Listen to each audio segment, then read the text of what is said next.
Hello guys, good evening all of you. Welcome to this session on YouTube channel Biology Teaching Center. Your educator Dr. Akhileshwar Kumar. आज के session में हम लोग मुख्य रूप से एंटीबॉडीज के बारे में देखेंगे। पिछले सेशन में हम लोग एंटीबॉडीज के बारे में बहुत कुछ सीखे और जाने। उनमें से मुख्य रूप से कि एंटीबॉडीज जो हैं आपका एक विशेष तरह के ग्लाइकोप्रोटीन्स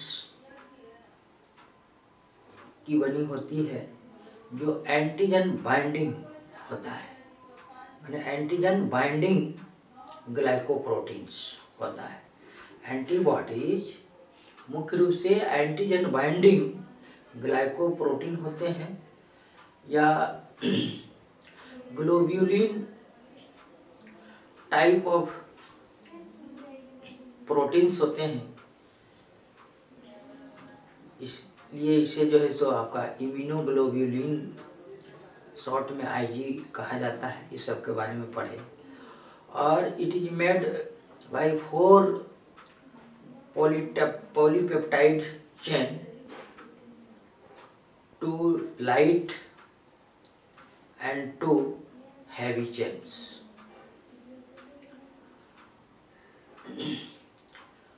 और both chain has mainly 2 regions, variable regions and constant region.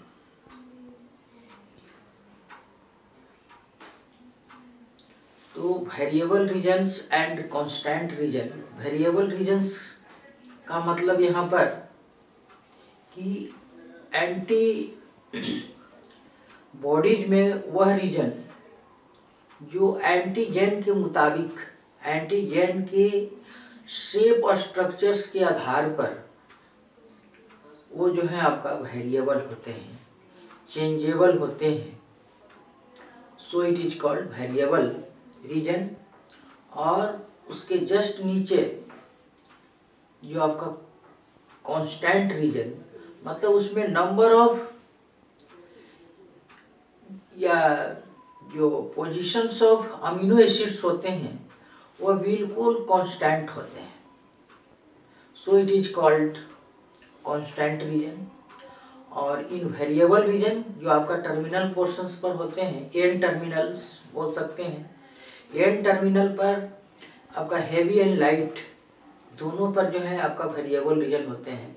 मतलब इसमें जो आपका नंबर ऑफ अमीनो एसिड्स होते हैं एंड टाइप ऑफ जो अमीनो एसिड्स होते हैं वो अकॉर्डिंग टू एंटीजेंस के अनुसार वो वेरिएबल होते हैं। क्योंकि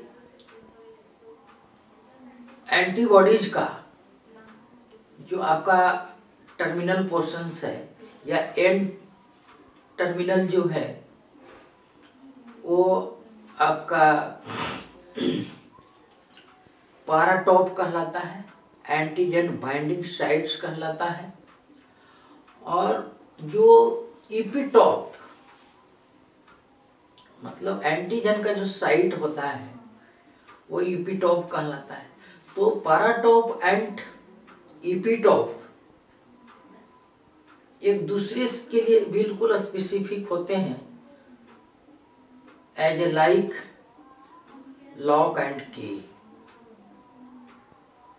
तो डिफरेंट टाइप्स ऑफ एंटीजेंस के लिए डिफरेंट टाइप्स ऑफ एंटीबॉडीज होते हैं। और जो वेरिएबल रीजन्स होते हैं वो according to shape of the epitope, epitope के शेप के डिफरेंसेस के आधार पर ये आपका पाराटॉप भी जो है आपका डिफरेंट होता है। तो variable regions and constant region. Constant region के बारे में देखे थे कि ये जो है मैन्युअली रूप से हैवी चेन में भी होता है और लाइट चेन में भी होता है। तो CH मतलब constant region of heavy chain, जो आपका 3 सेगमेंट्स में होते हैं, CH1, CH2, CH3। लेकिन जो वेरिएबल रीजन होता है वो आपका VL और VH, मतलब variable region of light chain और variable region of heavy chain. उसमें जो है जो आपका पारा टॉप हुआ उसमें और भी कंडीशंस होते हैं, वो भी 3 रीजन्स के बने होते हैं वेरिएबल रीजन्स, जो आपका आगे हम लोग देखेंगे, जिसे CDR बोलते हैं, कॉम्प्लीमेंटेरिटी डिफाइनिंग रीजन। जो आपका पारा टॉप का ही वो भाग होता है। और CDR का मेन फंक्शंस जो है आपका बाइंडिंग ऑफ एंटीजेंस ही होता है।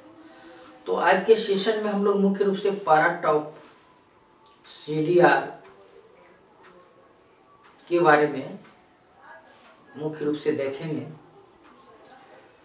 तो थोड़ा सा कल के जो एंटीबॉडीज का स्ट्रक्चर है वो थोड़ा सा देखते हैं यहाँ पर।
ये आपका NH3, ये आपका NH3। तो इस तरह से हम लोग देख रहे हैं कि एंटीबॉडीज का यह स्ट्रक्चर है, जो आपका कल भी हम लोग पढ़ेंगे। नंबर ऑफ डाइसल्फाइड बॉन्ड्स, तो एक टिपिकल एंटीबॉडीज में जो है आपका 16 to 31 डाइसल्फाइड बॉन्ड्स होते हैं। और यह डाइसल्फाइड बॉन्ड जो है आपका इंटरचेन और इंट्राचेन होते हैं। इंटरचेन का मतलब ये हैवी चेन और हैवी चेन के बीच जो ये बॉन्ड होगा, और या ये लाइट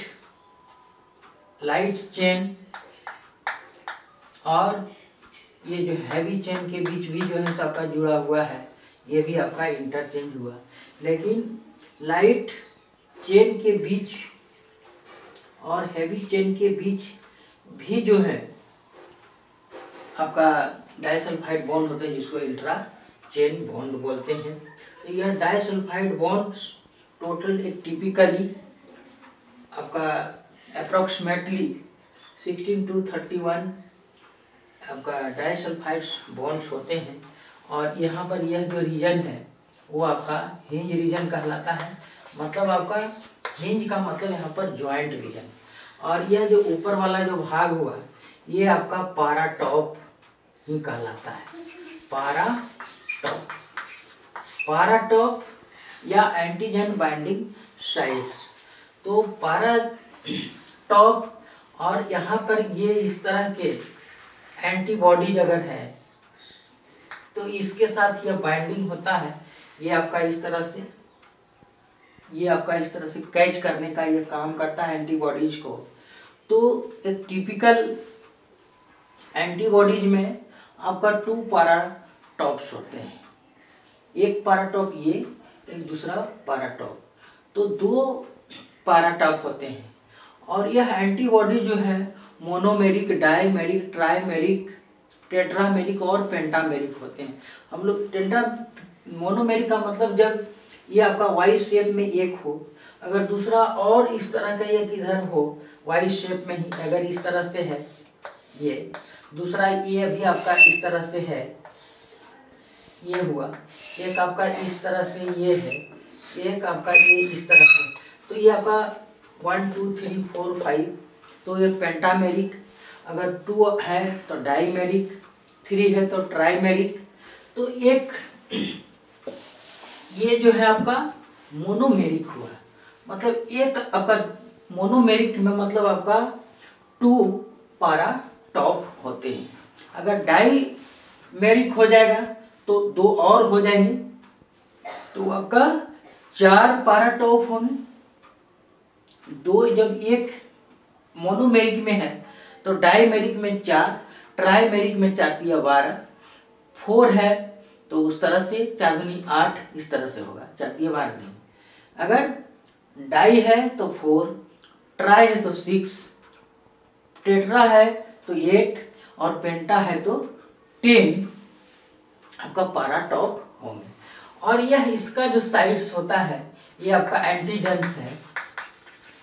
जो एंटीजन का जो भाग होता है वो आपका एपिटॉप कहलाता है। तो यही मेनली रूप से देखना है कि इसमें ये जो आपका रीजन है वो आपका वेरिएबल रीजन होते हैं, शॉर्ट में VH यहाँ पर, variable region of heavy chain. और इसमें जो भाग होता है ये आपका variable region of light chain. इसी तरह से सेम कंडीशन। और इधर ये जो भाग हुआ ये आपका CH constant region of heavy chain, ये भी आपका constant region of heavy chain, constant region of heavy chain. तो इसमें आपका CH1, CH2 और CH3, इसमें 3 रीजन्स होते हैं। ऊपर वाला यह जो भाग है, अगर यहाँ से पपेन और पेप्सिन के द्वारा जब इस पर ट्रीटेड किया जाता है तो आपका ऊपर भाग अलग हो जाते हैं, ये भाग अलग हो जाते हैं। तो यहाँ पर बतलाया था कि ये आपका 5 फ्रेगमेंट्स कहलाते हैं और यह जो है आपका FC फ्रेगमेंट्स कहलाते हैं। तो यहाँ पर हम लोग इस तरह से देखें। तो अब आगे मेनली रूप से देखना है कि एन एंटीबॉडी जो होते हैं आपका मेड अप ऑफ, ये आपका 4 पॉलीपेप्टाइड चेन एक लाइन में।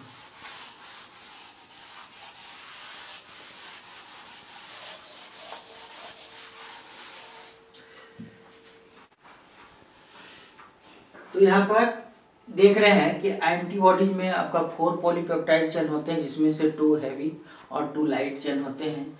और दोनों लाइट और हैवी चेन पर वेरिएबल एंड कांस्टेंट रीजन होते हैं।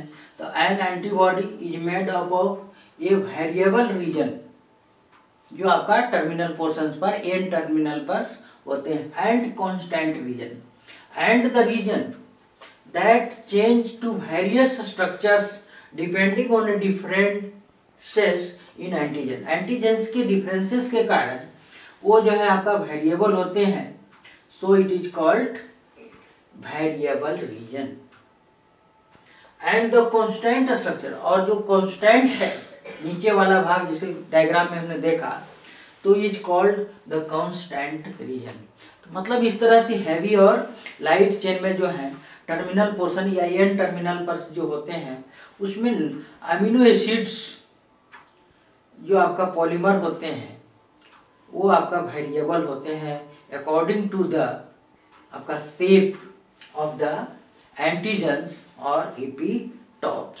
So it is called variable region and the constant structures it is called the constant region. इसमें जो है सो नो चेंजिंग, किसी तरह का चेंजिंग नहीं होता है, किसी तरह का वेरिएशन नीचे वाला नहीं होता है जो CH1, CH2 और CH3 जो होते हैं. So it is called constant region. तो ये variable region and constant reason क्या है हम लोगों ने इसे देखा है. तो एंटीबॉडीज में मेनली रूप से जो 4 पॉलीपेप्टाइड चेन्स हैं उसमें आपका variable regions and constant regions क्या होते हैं. वेरिएबल रीजन का मतलब आपका अकॉर्डिंग टू द या डिपेंडिंग ऑन द स्ट्रक्चर्स या variable structures of the antigens वो आप it is called the variable and the constant structure is called the constant region. तो ये आपका एंटीबॉडीज के बारे में.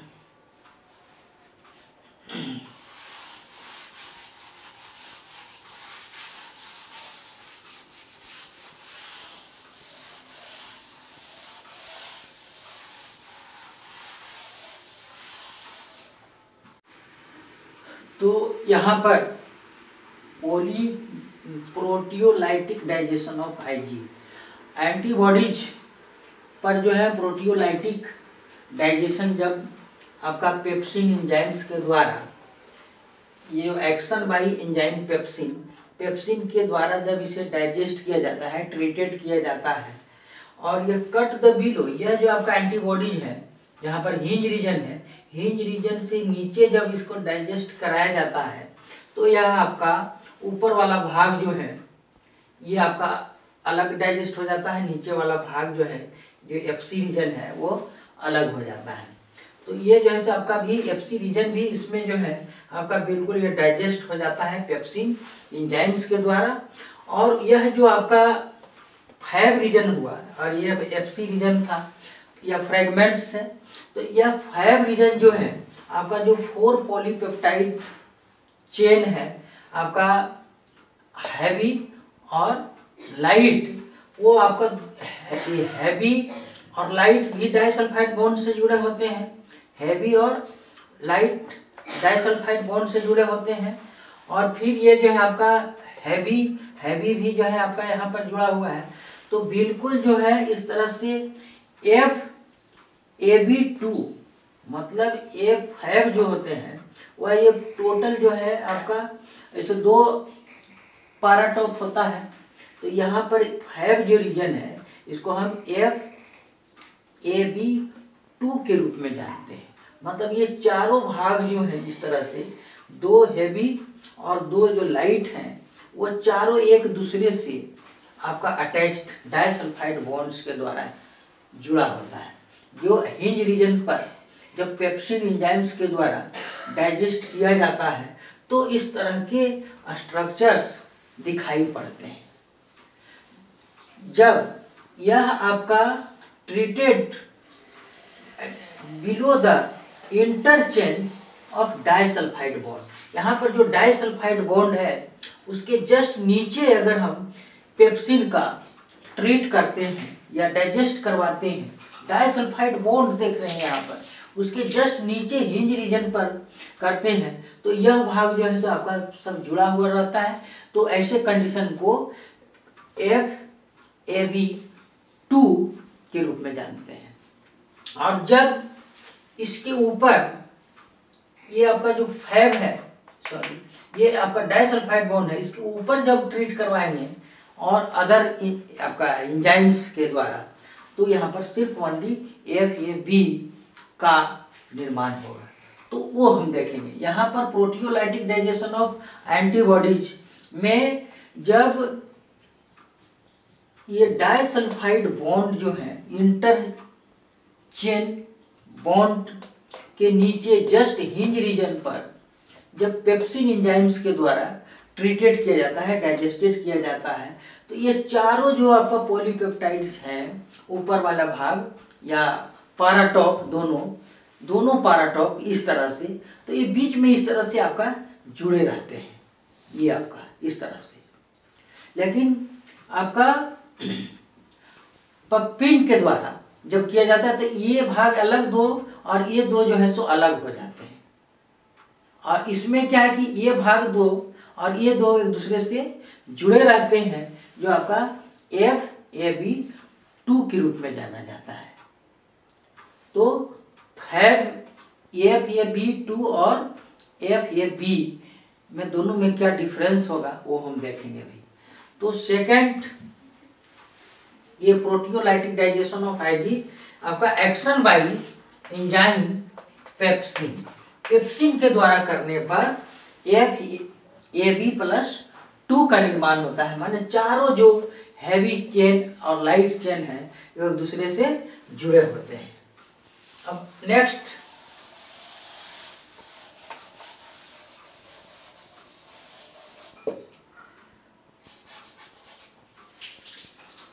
अब ये बॉन्ड जो है यहाँ पर अगर है, ये अब सेकेंड जो है यहाँ पर प्रोटियोलाइटिक डाइजेशन ऑफ, इस पर पपेन एंजाइम के द्वारा फर्स्ट एक्शन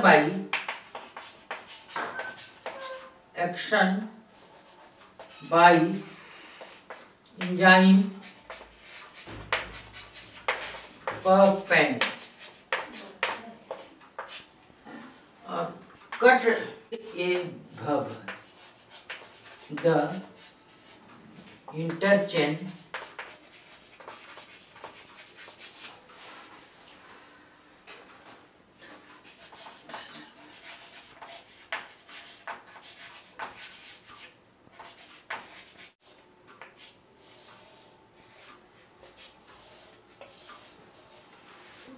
तो यहाँ पर हम देख रहे हैं मेनली रूप से कि जब इसका ट्रीट जो है, एक्शन जो है एंजाइम पपेन के द्वारा किया जाता है और इसका कटिंग जो है हिंज रीजन या जो आपका डाइसल्फाइड बॉन्ड से ऊपर अगर हम करते हैं तो यहाँ पर, क्योंकि यहाँ पर ये बॉन्ड है और इसका हम ऊपर अगर करते हैं तो ये भाग जो है आपका इस तरह से अलग हो जाते हैं। ये एक दूसरे से जुड़े रहते हैं, ये एक दूसरे से जुड़े रहते हैं और यह जो है आपका FAB का निर्माण होता है। माने ये पाराटॉप और ये पाराटॉप दोनों जो है इस तरह से अलग अलग हो जाते हैं और यहाँ पर टेल रीजन भी यहाँ पर रह जाते हैं नीचे। तो इस तरह से ये फैब का निर्माण होता है, एक्शन बाय एंजाइम पपेन। तो ये आपका प्रोटियोलाइटिक डाइजेशन ऑफ IG हुआ। मतलब आपका जब पेप्सिन के द्वारा किए तो ये दोनों जो है और इसका कटिंग जो है आपका यहाँ पर below the interchain of disulphide bond किए तो FAB2 का निर्माण हुआ। और जब पेन के द्वारा और cut above the interchange of disulphide bonds, disulphide bond के ऊपर अगर किए, उसमें था कि डाइसल्फाइड बॉन्ड के नीचे कटिंग किए थे और इस कंडीशन में डाइसल्फाइड बॉन्ड के ऊपर अगर कटिंग करते हैं तो यह दो आपका पाराटॉप या जो फैब फ्रेगमेंट्स होते हैं दो भाग में यह बटा होता है और नीचे जो है सो आपका टेल रीजन भी जो है सो यहाँ पर प्रेजेंट होता है। तो इस तरह से आपका प्रोटियोलाइटिक डाइजेशन ऑफ एंजाइम। तो हम यहाँ पर देखेंगे कि फैब वर्सेस FAB2, माने दोनों में डिफरेंस देखेंगे। तो यहाँ पर तो पहला डिफरेंस हुआ कि फैब का जो एक्शन होता है वो पपेन के द्वारा होता है और FAB2 का जो एक्शन होता है वो आपका पेप्सिन के द्वारा होता है। तो इस तरह से हम दोनों में डिफरेंसेस देखेंगे, फैब और FAB2।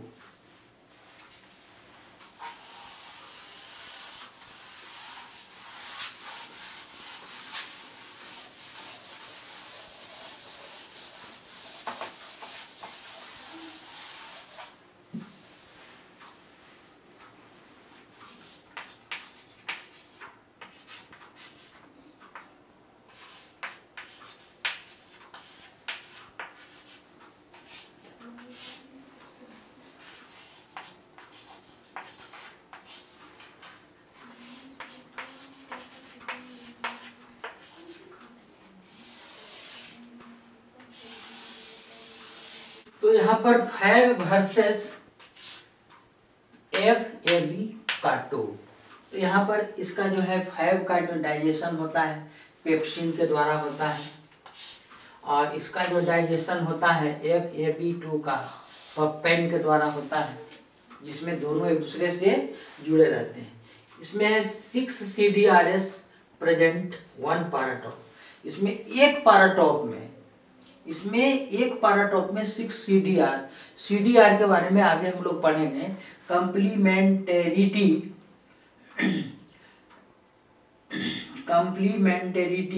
डिफाइनिंग रीजन्स, जो आपका पाराटॉप पर एंटीजेंस को पहचान करने का, आइडेंटिफिकेशंस का काम करता है, वो आपका CDR कहलाता है।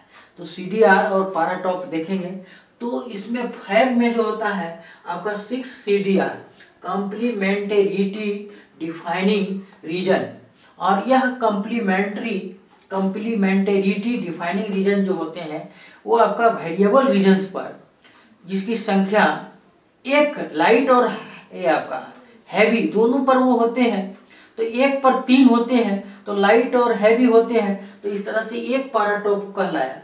और एक पाराटॉप में 6 CDR होते हैं। अगर इस तरह से है ये और यहाँ पर एक लाइट और हैवी हुआ, तो यहाँ पर जो है सो 3 होते हैं आपका ये CDR, और 3 इधर जो है सो CDR होते हैं। तो इस तरह से CDR भी कहने का मतलब आपका पाराटॉप का ही भाग होता है, और यह भी इपीटॉप को रिकॉग्निशन के लिए आपका मदद करता है। तो एक हैवी चेन और ये लाइट चेन पर आपका 3 एक आपका लूप लाइक स्ट्रक्चर्स होते हैं जो आपका CDR कहलाता है। तो एक हैवी चेन या लाइट चेन पर एक पर जो है सो 3 होते हैं, तो एक इस पर भी जो है सो 3 होते हैं, तो ये आपका 3 + 3 बराबर आपका 6 CDR प्रेजेंट होते हैं। और ये एक पाराटॉप हुआ, दूसरा पाराटॉप हुआ, तो यहाँ पर भी जो है सो आपका 3 3 6 यहाँ पर होते हैं। तो इसमें FAB2 में आपका सीधे जो है सो आपका 12 CDRS एंड 2 पाराटॉप्स इसमें प्रेजेंट रहते हैं, जब एक तरह से ये जुड़े रहते हैं। उसी तरह से 1 एंटीजन बाइंडिंग होते हैं, इसमें आपका 2 एंटीजन बाइंडिंग साइट्स होते हैं, एक इधर एक इधर। आपका 2 इंटरचेन बॉन्ड होते हैं, और इसका मॉलिक्यूलर वेट जो है सो 50 किलो डाल्टन्स होते हैं। यहाँ पर 2 इंटरचेन बॉन्ड होते हैं यहाँ पर भी, और यहाँ पर इसका मॉलिक्यूलर वेट जो है 100 किलो डाल्टन्स होता है। जस्ट इसका ऑपोजिट होता है। यहाँ पर भी जो है आपका 4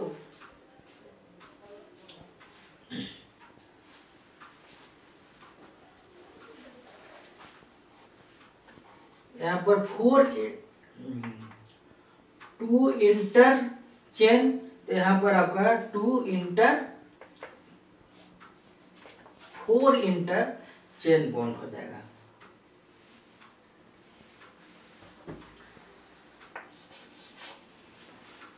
तो इस तरह से आपका फैब वर्सेस FAB का होल 2, दोनों में क्या अंतर है? Digestion by pepsin, digestion by पेपेन, और इसमें 6 CDR इस तरह से, और इसमें आपका 12 CDR और 1 पाराटॉप, इसमें आपका 2 पाराटॉप्स, इसमें 1 एंटीजन बाइंडिंग, इसमें 2 एंटीजन बाइंडिंग साइट, इसमें 2 इंटरचेन बॉन्ड।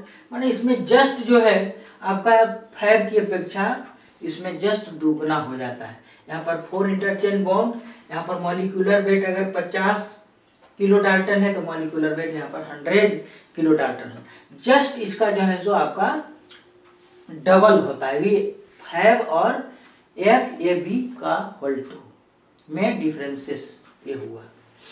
तो आज का सेशन हम यहीं पर अब समाप्त करते हैं, और इसी तरह के सेशंस के लिए आप लोग जो है सो बायोलॉजी टीचिंग सेंटर चैनल को सब्सक्राइब करेंगे, और यदि ये वीडियो पसंद है तो इसे आप लाइक करेंगे, और अपने फ्रेंड्स एंड क्लासमेट्स के बीच शेयर अवश्य करेंगे। Thank you.